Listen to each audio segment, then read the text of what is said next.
क्या आपको सुबह उठते ही कमर में जकड़न और दर्द महसूस होता है?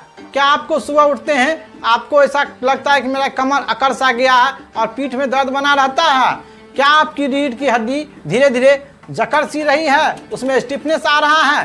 क्या आपकी कमर धीरे धीरे झुकती जा रही है? अगर हाँ, तो आज का ये वीडियो आप लोगों के लिए बहुत ही इम्पोर्टेंट होने वाला है, क्योंकि आज हम बात करेंगे एंकोलाजिंग स्पॉन्डिलोलाइटिस के बारे में। ये सब अगर लक्षण है तो ये सब लक्षण एक गंभीर बीमारी जिसका नाम है एंकोलाजिंग स्पॉन्डिलोलाइटिस का है।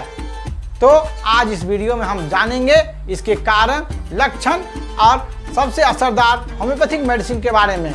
आप इस वीडियो के अंत तक बने रहिए और लास्ट में एक कमाल की रामबाण होम्योपैथिक मेडिसिन बताने जा रहा हूं, जो कि एंकोलाजिंग स्पॉन्डिलोलाइटिस के लिए बहुत ही लाभदायक होगी। अब हम बात करते हैं कि एंकोलाजिंग स्पॉन्डिलोलाइटिस क्या है। एंकोलाजिंग स्पॉन्डिलोलाइटिस जो है यह एक गंभीर बीमारी है। किसमें क्या होती है? सूजन हो जाती है। किसमें? हमारी रीढ़ की हड्डी में, और जहां पर हमारी ये रीढ़ की हड्डी ज्वाइंट करती है सैक्रोइलियक ज्वाइंट में, जहां की कुल्हों की दोनों हड्डी जुड़ती है, उसी में जाके ये जो वर्टिब्रल कॉलम हमारी रीढ़ की हड्डी जुड़ती है, वहीं पर क्या होता है? सूजन हो जाती है। उसे ही ये खासकर प्रभावित करता है। समय के साथ साथ यह हड्डियों को आपस में जोड़ लेता है, क्योंकि इसमें क्या होता है? कैल्सिफिकेशन स्टार्ट हो जाता है, और जो सारे ज्वाइंट थे बोन के वर्टिब्रल कॉलम को, वो क्या करता है? धीरे धीरे से फ्यूज कर देता है। इसमें सूजन हो जाती है, जिससे क्या होता है? इसका जो लचीलापन था, इसका जो सॉकर जैसा ये काम करता था, वो क्या होता है? बंद हो जाता है, और हमारी पीठ की जो है झुकने लगती है। समय के साथ साथ रीढ़ की हड्डी अकड़ने लगती है और इंसान झुकने लगता है। इसे बम्बू स्पाइन भी कहा जाता है। यह फीमेल के अपेक्षा मेल में ज़्यादा देखी जाती है, यानी कि ये खासकर आपको ज़्यादातर देखने के लिए जाता है, ज़्यादातर देखने को मिलेगा मेल में। फीमेल में बहुत कम देखने को मिलता है। और ये जो बीमारी अक्सर आदमी को प्रभावित करती है 20 से 40 वर्ष के उम्र में। अब हम जानेंगे ये जो एंकोलाजिंग स्पॉन्डिलोलाइटिस है, आखिर कैसे हमारे बॉडी में कैसे ये डेवलप हो जाता है। तो इसमें रीढ़ की हड्डी में सूजन आ जाती है, लिगामेंट का कैल्सिफिकेशन होता है, जिसके स्वरूप रीढ़ की हड्डी कठोर और कम लचीली हो जाती है। कैसे बनती है ये स्थिति? आमतौर पर हमारी रीढ़ की हड्डी में छोटी छोटी हड्डियां होती है, जिसे वर्टिब्रा कहते हैं, और ये आपस में लिगामेंट से जुड़ी होती है, जो उन्हें लचीलापन प्रदान करते हैं। एंकोलाजिंग स्पॉन्डिलोलाइटिस में शरीर की प्रतिरक्षा प्रणाली यानी हमारा इम्यून सिस्टम गलती से इन जोड़ों पर, लिगामेंट पर हमला करने लगती है, जिससे क्या होता है? उसमें सूजन आ जाती है। लंबे समय तक चलने वाली सूजन के कारण शरीर में इन सूजन वाले क्षेत्रों में नई नई हड्डियां बनने लगती है, और जो धीरे धीरे क्या करता है? वर्टिब्रा और लिगामेंट को आपस में जोड़ने लगता है, जिससे वे एक ठोस हड्डी की तरह बन जाते हैं। जब यह प्रोसेस रीढ़ की हड्डी में होती है, तो रीढ़ की हड्डी बम्बू के समान यानी बांस के डंडे के समान सीधी और कठोर दिखाई देने लगती है। इसे बम्बू स्पाइन भी कहा जाता है। अब हम बात करेंगे कि एंकोलाजिंग स्पॉन्डिलोलाइटिस, ये जो हमारे रीढ़ की हड्डी में सूजन और स्टिफनेस के कारण जकड़न हो जाती है इलियोसैक्रल ज्वाइंट में, इसका क्या कारण है? तो इसका सबसे पहला मेन कारण है, जो कि ज़्यादातर यही मेन कारण देखा जाता है, ये है HLA-B27 जीन के कारण। HLA-B27 जीन ही इसका मुख्य कारण है एंकोलाजिंग स्पॉन्डिलोलाइटिस का। दूसरा कारण है फैमिली हिस्ट्री, अगर आपने किसी फैमिली को हुआ है तो ये होने का चांस है। तीसरा है इसका ऑटोइम्यून डिजीज इडियोपैथिक, और चौथा है अगर आप बहुत ज़्यादा देर तक बैठते हैं बैंड के कारण, उसके कारण भी ये हो सकता है। अब हम बात करेंगे इसके क्या लक्षण हैं। इसके सबसे पहला जो मेन लक्षण देखा जाता है, सुबह उठते समय कमर में जकड़न। यहाँ इसमें आप जब सवेरे उठिएगा तो सुबह उठते समय आपको लगेगा बहुत ज़्यादा कमर सा जकड़ गया है, आप ठीक ढंग से उठ नहीं पाइएगा। उसके बाद पीठ में लगातार दर्द और जकड़न बना रहता है। उसके बाद धीरे धीरे झुकाव होना स्टार्ट हो जाता है, यानी कि रीढ़ की हड्डी धीरे धीरे देखिएगा ऐसे जॉइंट आगे की तरफ झुकने लगती है।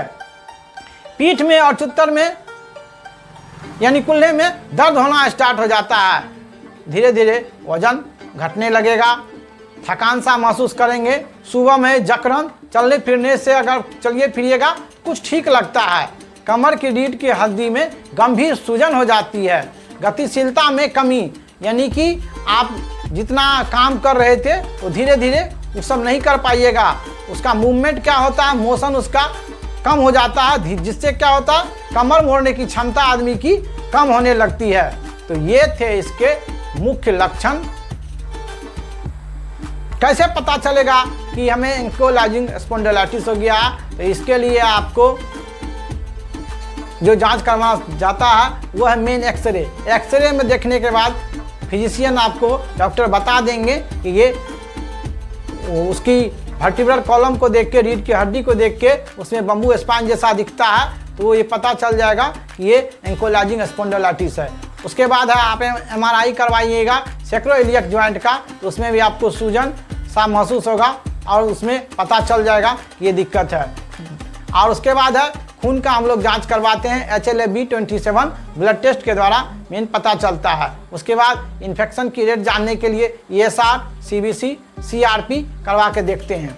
अब हम बात करेंगे कि डाइट एंड लाइफ स्टाइल, किस तरह का डाइट हो और लाइफ स्टाइल कैसा होगा इसमें। तो सबसे पहले बात करते हैं कि इसमें क्या खाना चाहिए। तो इसमें भोजन के रूप में आपको एंटी इन्फ्लामेटरी फूड जैसे हल्दी, अदरक, लहसुन, हरी सब्जियां, ओमेगा-3 जैसी भोजन का व्यवहार करना चाहिए। हल्का सा व्यायाम करना चाहिए। क्या करें, रोज हल्का व्यायाम करें जिससे कि आपका जो स्ट्रेचिंग वो बढ़े। प्राणायाम करें। उसके बाद तेल घी का सामान, तेलीय सामान से आप भोजन से परहेज करें। ठंडे पानी से ना नहाएं। दूध, हरी सब्जियां और दाल खाएं। क्या ना खाएं, तो जंक फूड, तेल घी का प्रोसेस्ड फूड, नमक, चीनी, मैदा का सामान, एल्युमिनियम के बर्तन में बना हुआ सामान नहीं खाएं। मांसाहार यानी कि नॉन वेज का सेवन नहीं करें और शराब एवं धूम्रपान से आप बच के रहें।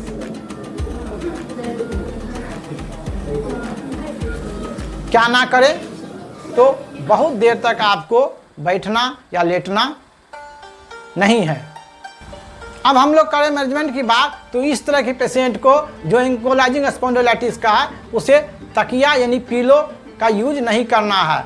वो जिस जगह पर बिछावन पर सोएगा वो हार्ड रहना चाहिए, क्योंकि हार्ड रहेगा तो वो बहुत अच्छा रहेगा।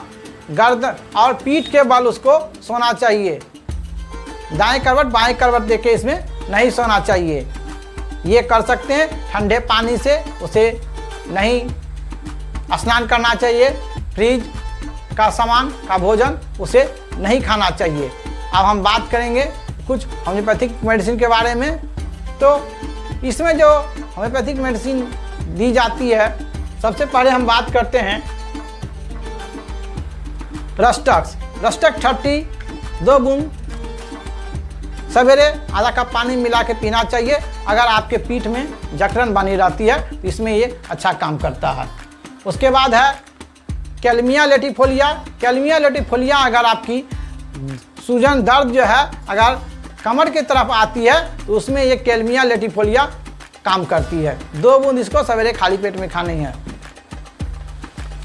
तीसरी मेडिसिन है केलिकार्ब। केलिकार्ब 30 आपको उस कंडीशन में लेनी है जब आपकी लगती है कि रीढ़ की हड्डी में सूजन है, टीयरिंग फैन यानी फाड़ने जैसा दर्द होता है, तो उसमें ये अच्छा मदद करती है। और अगली मेडिसिन है ब्रोनिया।